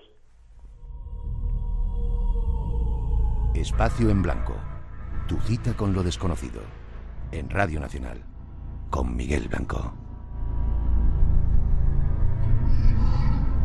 Pilar. Parece que esa sí oía una voz que le llamaban por su nombre, ¿no? Sí, así es. Los pelos de punta, ¿eh? Sí. De hecho, ellas mismas cuentan, y ya os digo, cuentan por separado, que la soledad de la noche la llaman por su nombre, y la llaman de forma clara que llegan hasta a contestar pensando que es que hay alguien más en el edificio cuando no puede haber nadie más. El ascensor sube y baja también, ¿no? Sin que haya nadie en el edificio. Efectivamente, de hecho llegamos en una de nuestras investigaciones a hablar con la propia casa de mantenimiento del ascensor para que nos confirmaran si era algún tipo de medida, y no, en principio no hay nada establecido que tuviera que moverse solo el ascensor, y no solo el ascensor, sino la entrada del ayuntamiento cuenta con un sensor de movimiento que hace que la puerta se abra si alguien pasa por delante. Y eso lo tenemos grabado. O sea, en una de nuestras investigaciones salimos todos del ayuntamiento para cenar, era tarde, y dejamos grabando, había grabadoras en el interior del ayuntamiento y se escucha perfectamente como esa puerta de cristal que se abre de forma corredera cuando alguien pasa por delante, pues se abre varias veces, cuando no hay nadie dentro del ayuntamiento. Esta persona también recibe, parece, la llamada del alguacil del ayuntamiento a primera hora, ¿no? Porque se encuentra cuando llega todas las luces encendidas y los ordenadores funcionando. Sí, luces encendidas, ordenadores funcionando, incluso papeles por el suelo. O sea, os recuerdo que es una persona del personal de limpieza que lo deja todo listo para que por la mañana puedan entrar a trabajar.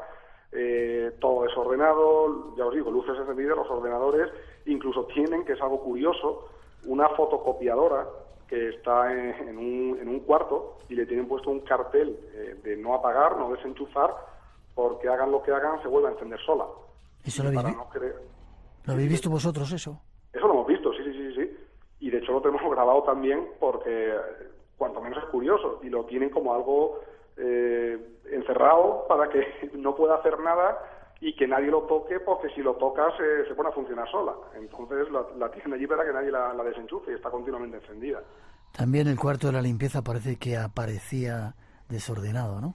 Efectivamente, por la mañana cuando este alguacil abría y entraba, se encontraba con que el cuarto de la limpieza, como si lo hubieran reventado. O sea, estaba dentro del cuarto las botellas de los productos de limpieza por el suelo, el papel por el suelo y todos los utensilios que utilizan, todo revuelto, como si realmente alguien hubiera entrado ahí y horas antes pues estas personas lo habían dejado todo colocado.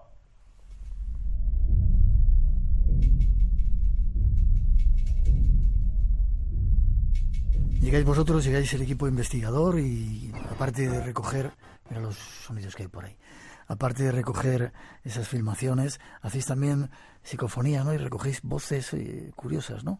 Claro, sí, o sea, nosotros siempre, yo me defino como un equipo multidisciplinar, o sea, no nos gusta solamente llevar lo que es una grabadora, sino que si podemos pues nos acompañamos de algún físico, alguien que pueda también confirmar que todos esos fenómenos no se pueden deber a otro tipo de causa, ¿no?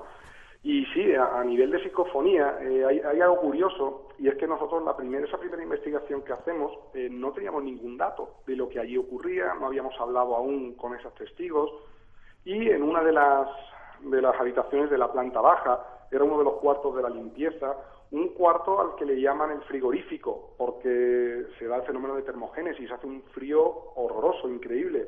Y te recuerdo, Miguel, que estamos en Sevilla, aquí realmente al año, pues quitando un mes o 2 meses, el resto del año pues hay poco frío, ¿no? Pues incluso más frío que en la calle. Pues en ese cuarto encontramos, o sea, dejamos la grabadora y nos encontramos una voz que grita libertad, y grita claramente. Claro, nosotros no es que no le tiramos más importancia, sino bueno, pues una incursión más que la tenemos aquí. ¿Cuál es nuestra sorpresa cuando nos dicen que esa habitación, en la época de la guerra civil, antes de que eso fuera un ayuntamiento, fue una prisión, fue una cárcel en la que, bueno, los presos de allí se lo llevaban a varias manzanas atrás y eran fusilados. Y bueno, eso sí que nos heló la sangre realmente, porque no lo sabíamos y como que todo cuadra, ¿no? Como es una pieza más para este puzzle, que al gritar libertad y estar dentro de lo que era una de las celdas de esa prisión, creo que no nos dejó indiferente, la verdad.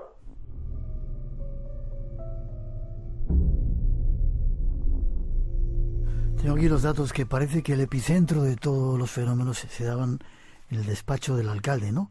¿Y llegasteis a ver cómo se encendía el ordenador solo? Sí, eso ocurrió ya en esta segunda investigación, donde sí que vino Aldo Linares, vino José Luis, vino Carlos Largo, estuvieron con nosotros, y en uno de los momentos, fue ese mismo momento en el que nos fuimos a cenar, dejamos en el despacho del alcalde una de las grabadoras, y bueno, el ordenador estaba de hecho apagado, la silla estaba colocada en su mesa de despacho, y al volver nos encontramos en un primer momento la pantalla del ordenador encendida, cosa que ya nos chocó, porque eso no estaba encendido antes, y de hecho, ya os digo, insisto mucho en que todo eso estaba grabado. No estaba encendida antes, pero tenía el típico inicio de sesión cuando abres un ordenador para poner usuario y contraseña, que era el del alcalde. Nos vamos, volvemos a dejar grabando, y cuando subimos Manuel, te había sido momentáneamente, parece como que no quieren que acabemos de contar esta historia, ¿eh? Sí, decías que estaban los sensitivos, se había encendido el ordenador y bueno, en un principio se enciende el ordenador y aparece la ventana esta de inicio de sesión para poner el usuario y la contraseña, que era el propio del alcalde.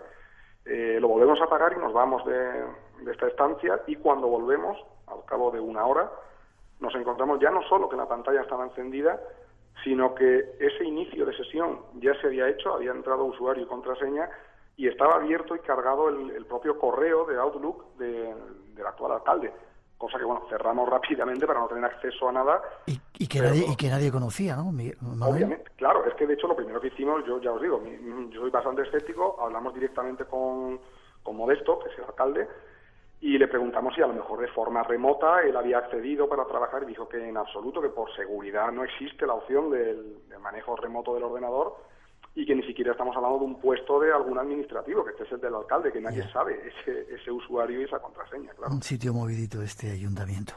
Sí. Casi terminando, a un miembro de vuestro equipo parece que le mueven la silla donde estaba sentado y lo grabasteis.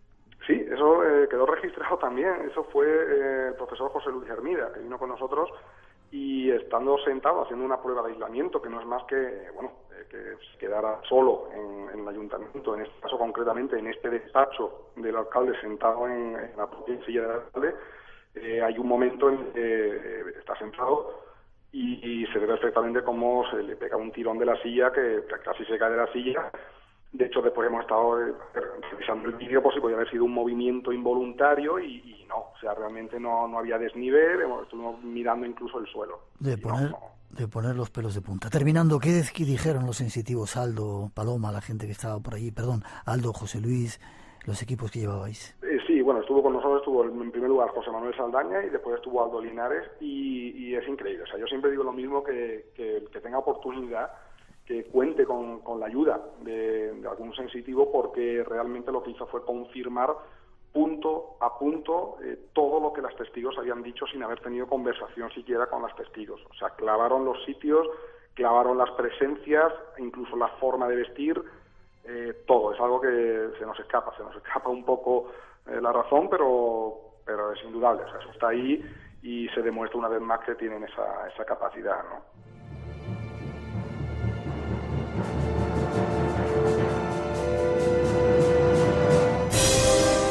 Coria del Río, el ayuntamiento. No podemos decir nombres, ¿no? Pero no podemos decir, sobre todo por petición expresa de la familia, sí. Vale, pero te quería preguntar, como un poco conclusión de toda esta fenomenología que ocurre, ¿quién era el que estaba por ahí, o qué era lo que estaba motivando todo eso? Esa figura de torso vestido de rojo, ¿coincidía con una persona que había fallecido tiempo atrás? Sí, coincidía al 100%, porque de hecho había gente que lo conocía personalmente, que incluso había trabajado con esta persona y lo pudieron identificar, claramente, sí. Vale. ¿Vas a seguir investigando? Siempre, por supuesto. Cuéntanoslo, ¿vale? Siempre, estoy a vuestra disposición, Miguel. ¿Forma de contacto? ¿Tienes algún email, alguna página web donde se...? Sí, en mi correo electrónico es manuelblascomuoff@gmail.com. Y bueno, si alguien tiene algún caso interesante, que no duden en comentármelo, que seguro que le hacemos alguna visita, claro. Gracias por la visita al Espacio en Blanco. Te veremos cuando estemos por Sevilla. Muy bien, muchísimas gracias, Miguel. Un fuerte abrazo, que tienes tu casa. Un abrazo. Hasta pronto. Espacio en Blanco. Creamos universos sonoros para viajar y soñar hacia el más allá. Con Miguel Blanco, en Radio Nacional de España. Porque los ojos nos mienten, los ojos nos dicen la verdad. Tus ojos son los que me gustan. Nos cuentan. Marrones, fuertes, rasgados, expresivos. Un programa de arte. La radio tiene ojos, con Ana Morente. Te contamos lo que vemos. Déjanos ser tus ojos. Lo mejor de los ojos es que nunca envejecen. Los domingos a las 2:30 de la tarde. Es hora de Radio Nacional de España.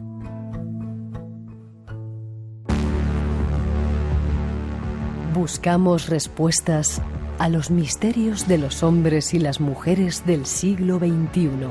Espacio en Blanco. El misterio te espera de 2 a 4 de la madrugada, del sábado al domingo, con Miguel Blanco, en Radio Nacional.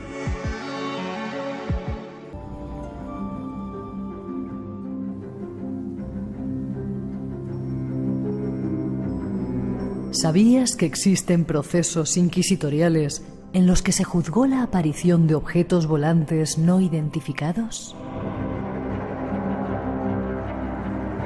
Ficción, realidad, magia, aquelarres, ejecuciones sumarias, negras señales apuntadas por bolas de fuego cruzando los cielos de nuestro país en la antigüedad.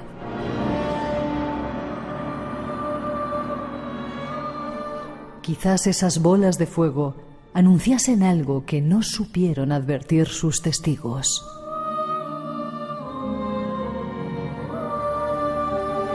Quizás la Santa Inquisición condenó las visiones de estos extraños fenómenos. Nuestro próximo invitado, un experto en el tema, nos introduce en los ovnis y la Inquisición.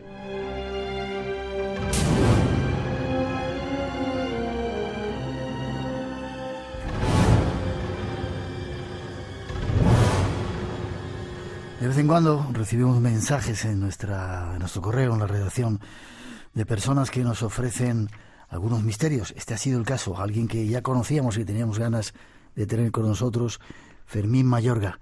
Buenas noches, Fermín. Hola, ¿qué tal? Muy buenas noches. No sabes qué placer que estés aquí con nosotros. Igualmente, para mí también. Es la primera vez. Sí, como te decía, hemos cambiado los planes y teníamos algunos que otros temas, pero dijimos, hay que hacerlo ya. Investigador de la Inquisición de Llerena, ganador en 2008 del premio Hispanoluso José Manuel Sarabia. ¿Por qué te interesa tanto el tema de la Inquisición? ¿Eres historiador? No soy historiador, soy alguien que me muevo amateur.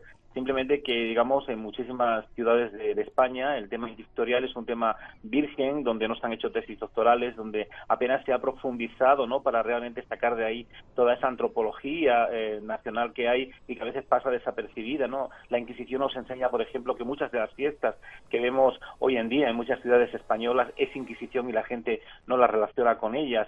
Cantidad de frases que decimos en tono coloquial y que la gente no la relaciona con la Inquisición, determinados refranes incluso, ¿no?, que también a veces comentamos y que son inquisitoriales y a veces no lo asociamos con ello. Digamos que se ha intentado correr un tupido velo hacia esta temática, sobre todo porque detrás, lógicamente, había una institución importante, como todos conocemos, que era la Iglesia Católica como tal, que en definitiva, junto con la monarquía, fueron los que pusieron en pie esta realidad histórica, ¿no?, donde pues miles y miles de españoles tuvieron que sucumbir con aquel famoso refrán de con el rey y la Inquisición chitón, ¿no? Es decir, sumisión total ante esta realidad. Y por lo tanto, como sabía que era virgen esta historia en muchísimos lugares, pues me puse a bucear en ella, en las fuentes primarias, en el Archivo Histórico Nacional, que es donde están todos los legajos, los manuscritos de la Inquisición, y ahí pues va sacando joyas, muchas joyas inéditas, ¿no?, que a veces pues sorprenden a muchísima gente cuando realmente pues las das a conocer en conferencias o a través de libros, etcétera, etcétera. ¿Cómo vamos a hacer esta noche? Ya veréis.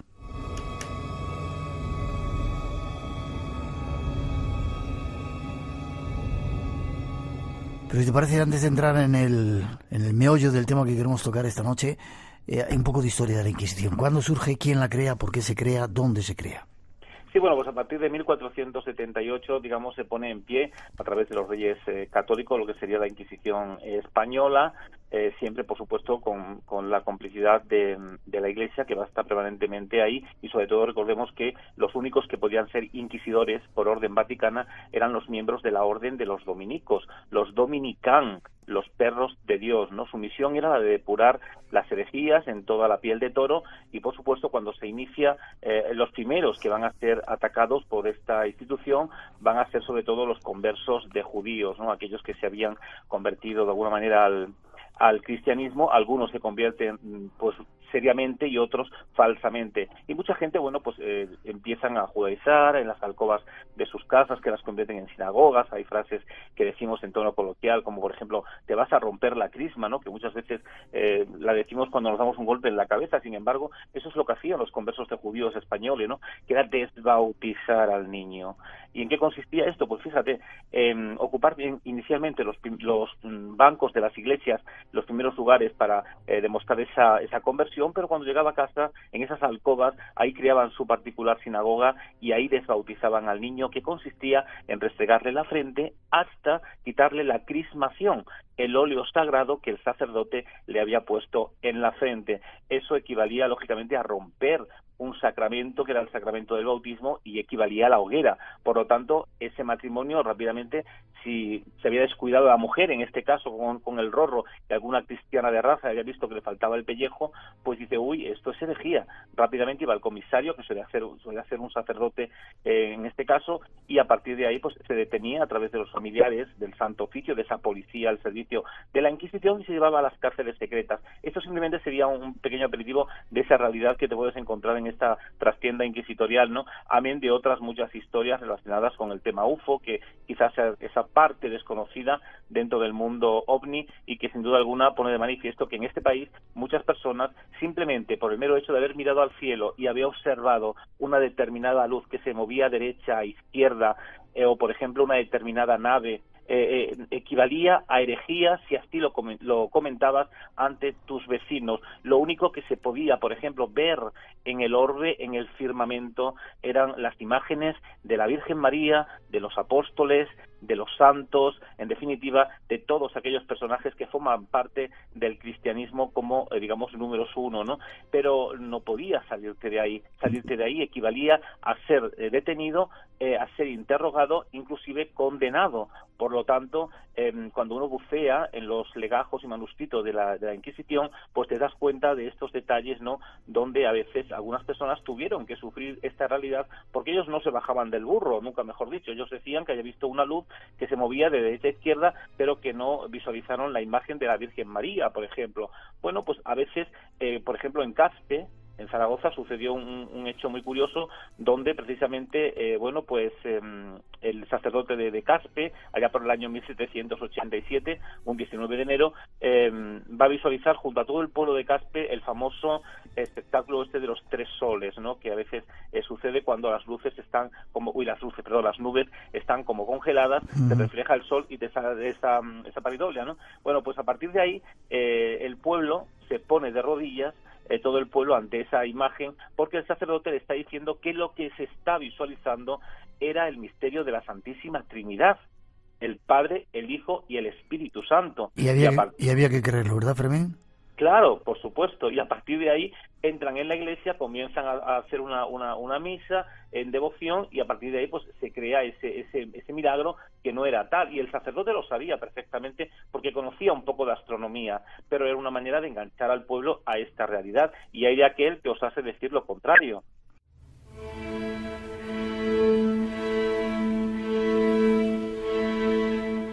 Vas muy rápido, déjame que vayamos un pelín más despacito, ¿te parece, Fermín? Decías que los perros de Dios, los dominicos, qué curioso eso, ¿no? Sí, porque además, si tú te fijas en lo que es el escudo de la orden dominica, verás que sus emblemas es la flor de lis, que es el símbolo de la pureza, y que además, cuando tú te hacías policía al servicio de la Inquisición, ellos te donaban esa venera. Es decir, el ciudadano del siglo XVI, del siglo XVII, que paseaba por las calles y veía a este familiar del Santo Oficio con sus capas negras, con sus espadas y con esa venera de la flor de lis, sabía que había que tener mucho cuidado porque el familiar del Santo Oficio, la policía al servicio de la Inquisición, pasaba por las calles quizás buscando o viendo algún tipo de herejía. Recordemos que desde los púlpitos se lanzaban misivas a los parroquianos diciéndole que todo aquel que visualizase algún tipo de herejía ganaba indulgencias. Por lo tanto, había ciudadanos que salían al terminar la misa, pues se partían de alguna manera el alma con tal de visualizar a un converso de judío que no guardaba el sábado, en este caso, por ejemplo, o alguna persona que, por ejemplo, derramaba las aguas de sus casas, de los cántaros, de los barreños, porque había pasado un entierro por su puerta, o había muerto un familiar en la casa y se hacía exactamente igual, derramar esas aguas de todas las vasijas. Eso era sinónimo de herejía, era sinónimo de judaísmo. O, por ejemplo, el luto. Fíjate que hasta el día de hoy es algo que está como cristianizado, ¿no? ¿El luto? Sin embargo, el luto era perseguido por la Inquisición porque era sinónimo de judaísmo. El converso de judío, por tradición, había mamado, lógicamente, de la teta del judaísmo de sus padres, y en este caso sabían que si un familiar moría había que guardar el luto durante un año, y como tal eso equivalía, en el momento en que ya te has convertido al cristianismo, y los que se marcharon cuando la expulsión de los judíos en 1492 se fueron, pero los que quedaron y se convirtieron ya no podrían llevar el luto. En los edictos de la Inquisición te lo pone claramente: si veis a alguien que usa luto, rápidamente venid, porque eso es sinónimo de herejía. Luego, lógicamente, cuando eso salpica la imagen de la Iglesia Católica, pues ya digamos que lo admite, y no, para no escandalizar, ¿no?, por estas historias que se vivieron, pero mucha gente fueron detenidas simplemente por el hecho de llevar el luto. Fíjate que además inclusive se habla mucho del tema de las torturas, ¿no?, con el mundo de la Inquisición, pero mucha gente murió bajo tortura, y gente que se lanzaba al pozo donde los reos salían todas las mañanas a un pilar a asearse, ¿no?, pues desesperado de esa realidad que se vivía en las cárceles secretas de la Inquisición. Otros se ahorcaban en sus propias celdas, pero algunos morían bajo tortura. ¿Y qué ocurría con aquellas personas que morían bajo tortura? El cadáver no se lo entregaban a la familia. ¿Dónde iba a parar? La Inquisición tenía un cementerio particular donde enterraban a estas personas, y el día del auto de fe desenterraban el cadáver, estuviese como estuviese, lo montaban sobre un asno, le hacían un pelele, un muñeco de cartón al que le pondrían el San Benito correspondiente, es decir, ese traje de nazareno que vemos en la Semana Santa es un traje de penitente, de penitenciado. El hábito penitencial era el que se le ponía al reo, la Inquisición, era el traje que le ponía. De hecho, bueno, pues la Inquisición obligaba en Jueves Santo y Viernes Santo a ir a los reos delante de las imágenes con este traje, con el capirote y el hábito, haciendo penitencias espirituales. Algunos se empalaban, los famosos empalados, otros se fustigaban las espaldas, otros con cruces a cuestas, arrastrando cadenas, pero este pelele se le pondría un letrerito con el nombre del reo fallecido bajo tortura y la herejía que había cometido, e iría junto a los reos vivos, montado en el asno ese muerto, ¿no?, que a veces de 3 meses, de 4 meses, o simplemente los huesos, y subiría el pelele al cadalso, y una vez que se le leía la sentencia, que era la de ser quemado vivo, cuando los reos vivos iban a ser quemados en la hoguera, tras ellos iba el asno con los huesos del difunto y el pelele que le representaba. Al llegar a las piras de la Inquisición, se lanzaban el cadáver a la hoguera, los huesos del difunto, y tras él el muñeco, el pelele. Pero eso sí, se le quitaría el San Benito correspondiente, que se colgaría en la iglesia del pueblo del reo. Es decir, si tú eras de Caracas, pues en la Catedral de Caracas se te colgaría el San Benito. Recordemos que también en América la Inquisición también estuvo efectiva, porque allí también la trasladamos los españoles.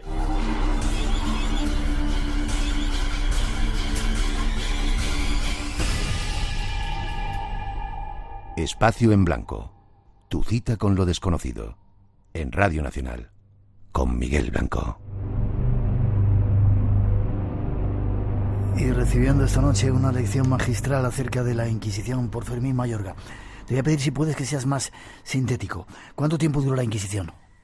Realmente unos 350 años. Queda abolida en 1834, cuando la reina regente María Cristina le da 3 días a la Iglesia Católica para que descuelgue precisamente esos San Benitos, ¿no?, que estaban colgados en las paredes de las iglesias y que estaban atentando contra la honra de miles y miles de ciudadanos. Y de ahí nace esa frase que decimos en tono coloquial, tanto en América Latina, para los oyentes de América Latina, como aquí en España, de te colgaron el San Benito, porque ese traje difamatorio se colgaban en todas las iglesias del país. ¿Y en qué países tuvo fuerza o surgió la Inquisición? No solamente en España, ¿no? Has dicho en América Latina y en Europa también. En Europa también, en los países donde estaba el catolicismo. En Italia hubo Inquisición, en Francia hubo Inquisición, y luego también, lógicamente, la Inquisición luterana, que también se posicionó en el momento en que Lutero comenzó a ganar países, una Inquisición que se, vertió contra los católicos, ¿no? Y fueron muchísimos los católicos que en Inglaterra, en Alemania, en Suiza, países que eran católicos, pues van a tener que sucumbir ante la Inquisición y ante la mano de hierro de la Inquisición luterana, que apenas tampoco se habla de ella, pero es una realidad histórica que está ahí, ¿no? Y que también, lógicamente, sirvió para eso, para dinamitar un determinado pensamiento o una determinada ideología. Vale, cuando se habla de Inquisición, mucha gente piensa, o la relación con las brujas, y que los inquisidores mataron a muchas brujas en nuestro país, cosa que parece que no es cierta, ¿verdad? No, eso no es cierto. La Inquisición prácticamente no quemó a nadie, me refiero a nivel de brujas, sí que quemó muchísima gente, pero a nivel de judaísmo. Judaizantes fueron miles los condenados a la hoguera en España y moriscos, pero a nivel de superstición, a nivel de brujería, prácticamente se quemaron algunas en Zugarramurdi, pero fuera de ahí no, a no ser que alguna muriese en las cárceles bajo tortura, por ejemplo. Entonces así las enterraban en ese cementerio y luego las quemarían de la manera que hemos indicado, pero sí hubo una quema masiva de brujas en España, pero no por la Inquisición, sino por la justicia civil, que es muy diferente. El inquisidor más duro que se conoce en nuestro país, ¿dónde estaba y quién era? Bueno, realmente siempre se suelen verter las tintas sobre Torquemada, sin duda alguna, porque fue el que inició la Inquisición, pero sobre todo esos 30 primeros años de Inquisición, hasta prácticamente 1550, el cardenal Cisneros, por ejemplo, fue muy agresivo. ¿Cardenal Cisneros era un inquisidor también? Claro, él fue inquisidor general. De hecho, el año pasado se han celebrado los 500 años de su muerte, ¿no? Y si tú escuchas las conferencias de los historiadores, por ejemplo, de Alcalá de Henares, apenas intentan nombrar esta parte histórica del cardenal Cisneros. Para mí es uno de los personajes clave, sobre todo porque forma parte de esa tragedia que miles de españoles tuvieron que sufrir simplemente por pensar de forma diferente, porque ellos no asesinaron a nadie, no robaron a nadie, tenían una forma de pensar diferente.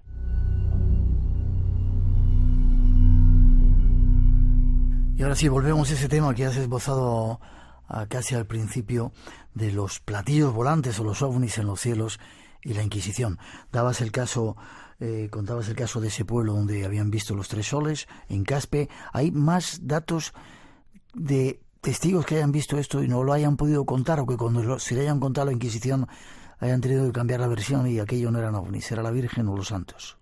Sí, por ejemplo, en Écija hay un expediente que formado te dice literalmente el documento, a representación del corregidor de la ciudad de Écija, en que da cuenta de haberse observado la noche del 29 de marzo próximo en aquella ciudad un fenómeno, según resulta del testimonio que acompaña.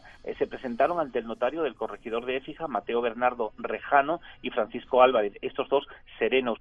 Todos, por juramento, contaron lo siguiente, que en la noche próxima pasada, después de las 11, vieron y observaron haberse presentado de pronto en el cielo, al lado del poniente, una señal o fenómeno a semejanza del sol cuando nace, del tamaño de una vara en óvalo, poco más o menos, sin haberle advertido, comunicase rayos y sin mucha claridad, el cual se dejó venir con lentitud hasta llegar por cima de esta ciudad, donde incontinenti se deshizo o desvaneció, dando seguidamente 3 truenos que sonaron al oído como si se hubiera disparado a larga distancia algunos cañones de artillería, habiendo permanecido desde que se manifestó hasta que se deshizo en el espacio de 3 o 4 credos.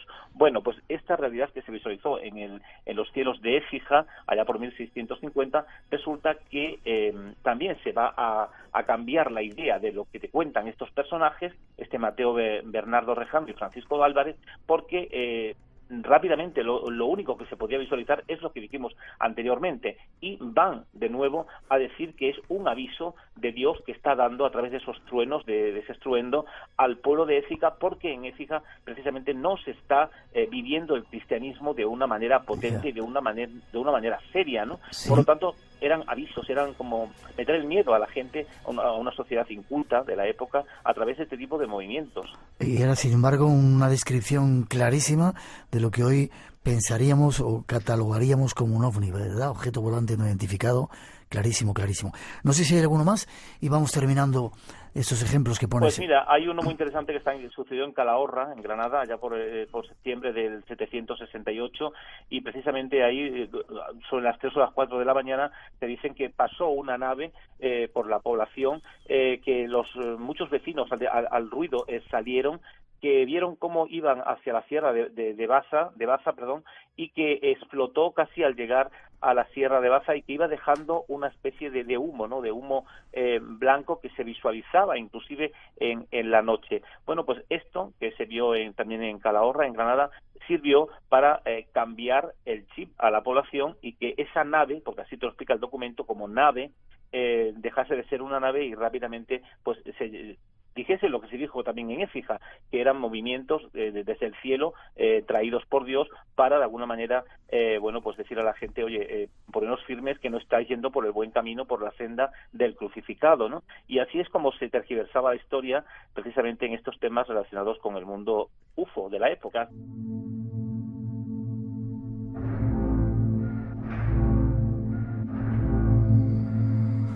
Formas de cambiar la historia y poderes que siempre han tratado de controlar los hechos y darle su versión. Fermín, ha sido un placer. ¿Sigues por ahí? Pues sí, será un placer seguir con vosotros. Me encantará. Este ha sido el primer capítulo. Forma de contacto contigo, si quieren saber algo más de todas estas historias ocultas que estás descubriendo. que se metan sobre todo en mi canal de YouTube, que se llama Crónicas de Chimenea. Ahí hay ahora mismo 13 vídeos donde yo hago un programa de esta temática y además enseñando realmente cómo funcionaba la Inquisición, frases que decimos, como hemos indicado, etcétera, etcétera. Crónicas de Chimenea, ahí pueden encontrar muchas de esta temática, o en el blog del Hereje, donde hay más de 100 artículos relacionados con la Inquisición y otros temas. Tienes claro que si estuvieras en el tiempo de la Inquisición estarías a punto de ser quemado si no te hubieran quemado ya, ¿no?